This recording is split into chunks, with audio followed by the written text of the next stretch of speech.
ሰላም እዚ ዌልነስ ዎች ትግርኛ እዩ ሎሚ ፉሊ ዜና ጥዕና ሒዝናልኩም ቀሪብና ኣለና ክሳብ መወዳእታ ከታተሉ ብኽብርን ዕድም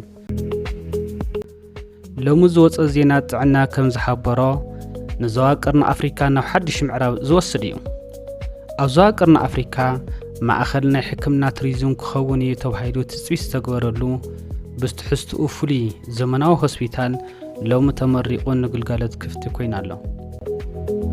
እዚ 5.4 ሄክታር መሬት ዝዓረፈ ግዙፍ ሆስፒታል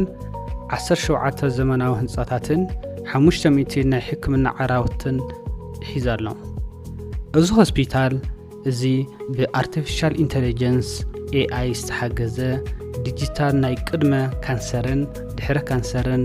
መመርመሪ ማሽን ዘጠቓለለ እዩ እዚ ማለት ካንሰር ቅድሚ ናብ ዝተፈላለዩ ክፋል ሰውነትና ምግፍሑ بAI ተሓጊስካ ምንጻር ይከኣል እዩ ማለት እዩ ካብዚ ብተወሳኺ ናይ ሮቦቲክ ላቦራቶሪ TLA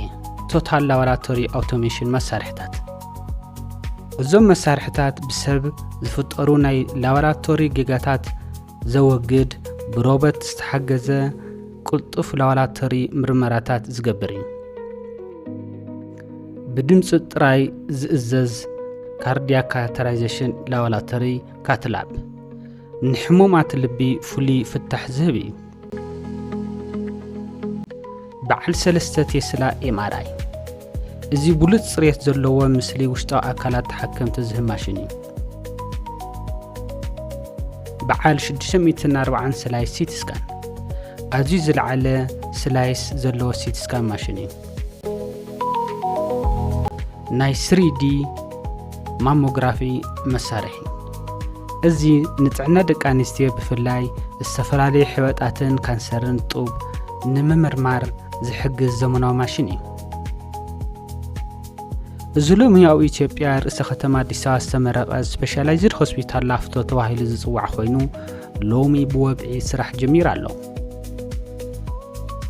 እዚ ሆስፒታል እዚ ንኢትዮጵያ ማእኸል ናይ ሕክምና ቱሪዝም ክገብር ኣይ ተባሂሉ ትፅቢት ዝተገበረሉ ኮይኑ ዜጋታት ላዕለዋይ ደረጃ ንዘለዎ ሕክምና ብሚልዮናት ዝቑፀር ገንዘብ ከፊሎም ናብ ወፃኢ ሃገራት ዝገብርዎ ዝነበሩ ናይ ስቃይን ወፃእን ጉዕዞ መፍትሒ ሒዙ ዝመፀ እዩ ተባሂሉ ኣሎ ቢሮ ጥዕና ምምሕዳር ከተማ ኣዲስ ኣበባ ኣብ ዝሃቦ እዋናዊ ዜና ኣብ ርእሰ ከተማና ሓድሽ ዓብዪ ናይ ጥዕና ዓወት ተመዝጊቡ ኣሎ ክብል ገሊጹ ኣሎ ክቡራት ተዓዘብትና ነዚ ቪድዮ እንተደኣ ፈቲኽሞ ላይክ ከምኡውን ሼር ብምግባር እዚ ብስራት ጥዕና ንኹሉ ዜጋ ክተብስሩ ንሓትት ንቻናልና እውን ሳብስክራይብ ምግባር ኣይትረስዑ ንስኹም ከ ብዛዕባ እዚ ዘመናዊ ስፔሻላይዝ ሆስፒታል ላፍቶ ዘለኩም ርእቶን ተስፋን እንታይ እዩ ኣብ ኮመንት ጻሓፉና ንማየጠሉ نقصالي خقربلكم تدليو زعات عنا انتهاليو أكو من صحفنا طعنا نخلو زيغا يغنيلنا